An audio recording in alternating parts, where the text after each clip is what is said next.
Welcome to Cars with Kasey, episode 13. Today I'll be once again going over the importance of cars, this time specifically cars that are important to U.S. culture and history. The core idea of the United States has always been having freedom, and of course cars offer freedom. Fill up a tank in a good car and you can get almost halfway across the country. The first car built here in the USA was the Duryea automobile in 1893. That car went on to take part in an early race in 1895 and became the first car to win a race by actually crossing the finish line in the US. That race took place on Thanksgiving and it was a 54-mile race in the snow. That one-cylinder car produced about 4 horsepower, which was an impressive number at the time. The car then went to Britain, where it won another race, beating European competition by 75 minutes, thus sparking the European distaste for American cars that still lingers to this day. Henry Ford was a very influential man in the history of American automotive. His first company was the Detroit Motor Company, founded in 1899. It was the first automotive business in Detroit, Michigan. Ford founded the business with $15,000, or in today's money, that would be $585,000. Henry also refused a salary until he left his position at the nearby Edison Electric Company, after which he made $150 a year at Detroit Motor Company, which is about $4,500 today. He wished to perfect his car before hitting production, which infuriated investors. In 1900, Ford released his first car, which was a delivery truck, and he claimed it to be one of his greatest regrets. It was a vehicle released for profit rather than the sake of building a good vehicle. The truck was slow, heavy, unreliable, and difficult to make, but it did allow the local businesses to deliver goods for far cheaper than with a horse and carriage. In 1901, the sinking company was reorganized into the Henry Ford Company. The company, however, continued to be plagued by hostile investors fighting Ford, and so Ford left in 1902, and the Henry Ford Company was renamed Cadillac and is still continuing to this day. Henry founded the Ford Company that we all know today in 1903, still in Detroit, Michigan. He founded the company with today's equivalent of $980,000 in a converted factory, with the bulk of outside investment coming from John and Horace Dodge. At first, the company worked like any other car maker, with a team of 2 or 3 men building a car, and the factory being able to put out a handful of cars per day, using outsourced parts. But within about 10 years, Ford revolutionized the production of cars in ways that are mostly still felt today. Ford introduced the assembly line on massive scales. Rather than having a small team build a car on the spot, he would have the car move around the factory, and a worker would focus on a specific part of the vehicle rather than trying to assemble all of it, which is a method still used today even if machines have taken some of those roles. He also used vertical integration to bring most of the materials in-house, which isn't used as much as companies were pushed to scatter production. In 1908, this led to massive production of the Ford Model T, which quickly became the most recognizable cars in history. The Model T sold 15 units over the course of its sales run, making it the best-selling car ever, until the Volkswagen beat it a few decades later. The Model T was the first globally produced car, with 17 countries all producing Model T examples. The price was initially $780, which would be the equivalent of about $27,000 today, but by the end of the Model T run, the price had dropped to $290, or about $5,500 today. The Model T brought long-distance travel and fast travel to the middle class.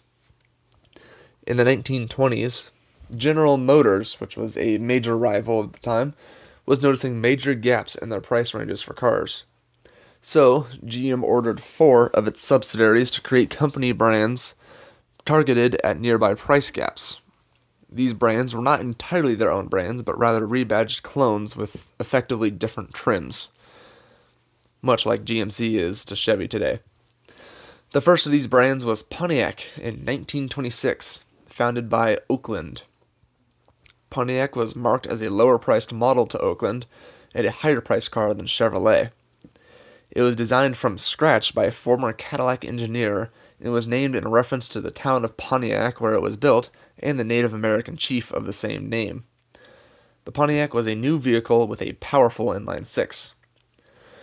In 1927, the now 8 General Motors brands finally outsold Ford, but there was still gaps to be filled. The manager of Cadillac visited a Cadillac dealer in Los Angeles that had become famous for modifying the boxy Cadillacs into low and sleek models. The director of the customization operation was hired to run a new brand called LaSalle, the second of the GM companion makes. This time created by Cadillac as a downscale model, the LaSalle had a V8 and a synchronized manual transmission. In 1929, Oldsmobile joined in with the Viking brand, an upscaled version of itself, and the Viking also had a powerful V8 engine. Also in 1929, Buick introduced the Marquette, a lower-priced model that was far more durable than others. The Marquette had an Oldsmobile-based inline six. In today's money, this would see Chevrolet still at the bottom of the price range at $10,000 to $14,000, Pontiac slotted right above at $14,000 to $17,000, Oldsmobile at $16,500 to $19,500, Marquette at $17,000 to $19,000, Oakland at $21,500 to $26,000, Viking at just $30,000, Buick at $22,500 to $40,500, LaSalle at $43,500 to $97,000, and Cadillac sitting at the top at $62,500 to $140,000. Again, in today's money. But most of these companion makes didn't survive for very long, with Viking and Marquette being discontinued in 1931, and LaSalle lasted until 1940. But Pontiac had a very different fate. Pontiac became a national icon for the U.S. Pontiac offered the sporty Oaklands at a much lower price, and that resulted in massive sales for Pontiac. And so instead of Pontiac going out of business, Pontiac's parent, Oakland, was discontinued in 1931 due to Pontiac immediately overshadowing it. Fast forward to World War II, and the young men overseas were exposed to sports cars. When they came home, they wanted exciting cars, of course, but since they had been to war, they did not have much money to use, nor did they immediately have jobs to get more money. And the third dilemma of these young men was their growing families. These young men wanted exciting cars, but that were also affordable and large enough to carry their growing families. Brands like Oldsmobile offered sporty models like the Rocket 88 in 1949, and Chevrolet offered a dedicated sports car called the Corvette in 1953, but Pontiac was already offering sporty and affordable family cars as their brand. And yes, in 1953, Chevrolet began offering one of the most iconic sports cars of all time, the Corvette. While the Corvette may have resulted in unfair decisions within GM, the Corvette quickly became the symbol of American performance, and it has even gained the name America's sports car. Anyways, Pontiac was a success, despite mostly using outdated equipment, until 1949 when Pontiac introduced new cars. In 1955, a new Pontiac V8 was introduced into the lineup, and the V8 dominated the lineup until the V6 returned in 1977, when GM forced all of its divisions to downsize. In 1957, Pontiac began making dedicated sport versions of their cars. The first was the Chieftain Bonneville, which used a fuel injection engine that had only been seen in the Corvette. Only about 630 of these short wheelbase Bonnevilles were built before the Bonneville became a separate model in 1958. In 1960, Pontiac introduced the Super Duty engine. These engines almost solidified the importance of the American muscle car to American culture. They quickly became popular until a forced discontinuation by GM. At the time, Pontiac had been working on a 625 horsepower V8 intended for production, and they actually managed to build one into a car, but they were forced to stop the project. The next GM car to exceed 600 horsepower in the production model was the 2009 Corvette ZR1, over 40 years later. GM also forced its division to stop racing and to limit models to small engines to discourage such. But Pontiac wasn't done with the muscle market. Pontiac built the Le Mans GTO in 1964, a mid-sized coupe that had a big engine anyways. Despite it being limited to 5,000 units, the car was an instant hit. The GTO instantly won over the masses as a mid-sized family coupe with raw, powerful performance, and instantly popularized the muscle car market. The year after, the GTO gained its iconic vertically stacked lamps and a tiny hood scoop that did nothing but make the engine louder. Also in 1964, Ford was back with their best-selling model launch since the Model A in the 1920s. They had launched the Ford Mustang, which alongside the Plymouth Barracuda the same year started the pony car segment, which is a sister market to the muscle market. Ford was also going to the 24 Hours at Le Mans, which is akin to the Olympics but for motorsports. Ford brought the angry GT40, a 40-inch tall race car with a 7-liter V8 taken from Ford's family cars and given NASCAR parts. These cars also used Coke bottle styling, where the rear fenders are exaggerated in a curvy deckline, a motif synonymous with American performance now. Cars like the C3 Corvette took it to extremes, having a refined, sophisticated body, but having a huge, gnarly V8 hidden inside. Ford allowed Shelby to make their own versions of the Mustang, nicknamed the GT350 and the GT500. The GT350 was a performance package, and the GT500 made the Mustang a supercar. The GT500 had a 7-liter V8 pushing horsepower that would make a Ferrari sweat. The GT500 was the pinnacle of Ford muscle and had gained the nickname Eleanor due to its strong appearance in the film Gone in 60 Seconds. In 1967, GM began offering the F-body twins, the Chevrolet Camaro and the Pontiac Firebird. Both were small, mean cars with V8s from their respective brands. In the late 60s and the early 70s, Detroit, USA was the capital of the world in the automotive market. The market was full of American cars that were dripping with presence, growling with power, and shining with beauty. Cars were affordable, and most people could easily afford a muscle car or a refined pony car, and there was a car to fit every personality. Unfortunately, thanks to Dodge, this is no longer the case.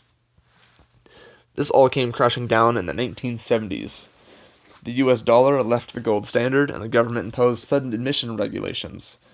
This meant cars would spiral out of affordability, and the addition of emissions regulations and equipment led cars to be even more expensive, despite power ratings dropping fast. Power in almost all cars dropped by nearly half of what they used to be, leading American muscle to almost be mandated out of existence. This let foreign cars get into the market with more refined handling to compensate for the lack of power. However, while most cars were discontinued or revised to avoid the rising costs of V8s, 3 American muscle cars endured. The Ford Mustang initially faltered and lost the V8 for the Mustang II, but quickly rebounded with the times. The Chevrolet Camaro and the Pontiac Firebird were also present, but the Pontiac lost its famous screaming V8s and was forced to use Chevy V8s, or in California it was forced to use an Oldsmobile V8. Despite this, companies like Cadillac were still going overboard on models that they didn't rely on for power. The Cadillacs were getting built with what at the time was the largest displacement engine ever put into production, at 500 cubic inches or 8.2 liters. Despite the size, the engine produced about as much horsepower as a modern economy car. This size record would be taken by another American car decades later, the Dodge Viper with its 8.4-liter V10. The 1974 Cadillac Fleetwood 75 was the longest production car ever built, coming at 252 inches or 21 feet long. For those that didn't want a long sedan, the massive engine was also available in the Eldorado Coupe, a two-door car that was about as long as the current Escalade ESV, at about 220 inches long. Cadillacs at the time were priced like an American car, but had massive size and luxury, allowing almost anyone to fit inside them comfortably. And they had so much presence that even if Americans could afford the Cadillacs, they would still not buy one, but not out of aversion to the brand, but rather the fear that they themselves wouldn't live up to the presence of a Cadillac. After that, though, American cars began to fade before efficient imports. However, around the early 90s, muscle trucks came into popularity, with trucks like the Cyclone outrunning imported cars and the SVT Lightning bearing presence that any other truck would sweat at. In the late 90s and early 2000s, American muscle came back. Cars like the Mustang-based SVT Cobra R now came with superchargers that made an unmistakably American screech, with power that exceeded marketing and refined handling to control that power. The Cobra was such a feared car in motorsports that it picked up its code name as its more common name, and it was known as the Terminator. In 2005, the Ford GT was back again, this time with another angry family car engine, now displacing 5.4 liters. And not only that, the Shelby Mustang GT500 was also back with a similar 5.4 engine. In 2006, the big engine Corvettes came back with the Z06 bearing a 7-liter V8, but that wasn't the impressive one. Codenamed Blue Devil was released in 2009 as the Corvette ZR1. Forget shaker hoods or cowl induction, the ZR1 had a window in the hood just to boast the supercharger that was hidden underneath. The Blue Devil had remarkable power and almost a perfect 50-50 balance.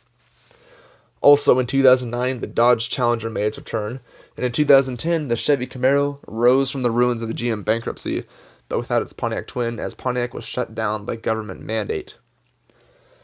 The Mustang, Camaro, Challenger, and Corvette were all there with the classic Coke bottle styling to invoke the late 60s and early 70s golden age of muscle. In 2010, the Raptor made its debut.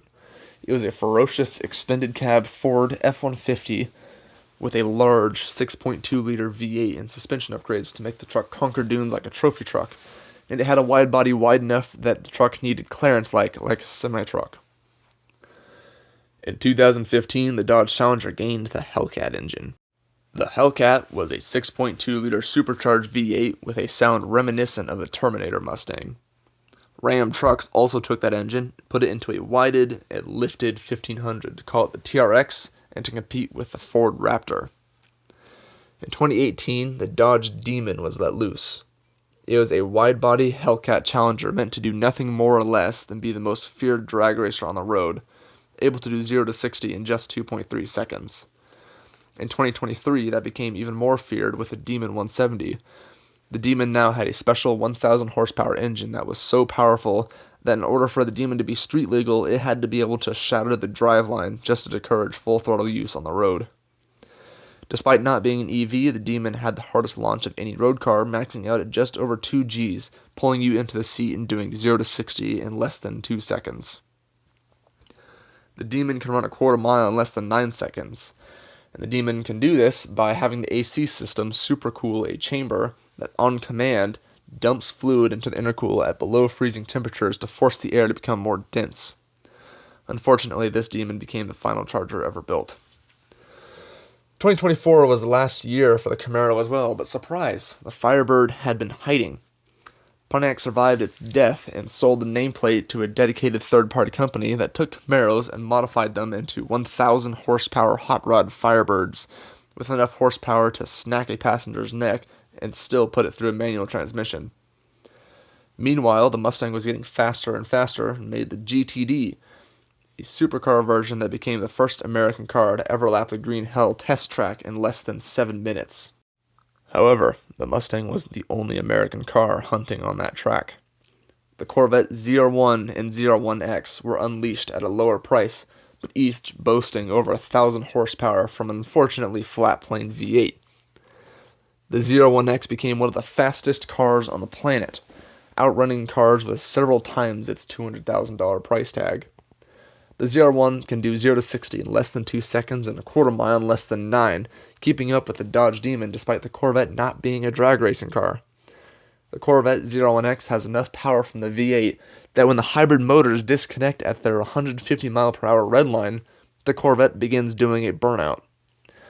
With an 8-speed dual clutch that's fast enough that the Corvette can maintain the 1,200 horsepower throttle wide open during a shift, and ferocity that makes even other purpose-built supercars tremble, it's no wonder that the ZR1X became one of the fastest cars on the planet, despite doing so against multi-million-dollar cars driven by professionals, while the ZR1X was driven by an engineer. That is American automotive. If you enjoyed today's episode, please keep in mind that Cars with Kasey can be found on Instagram, Spotify, and YouTube. I've enjoyed talking to you in this episode, and I look forward to talking to you in the next.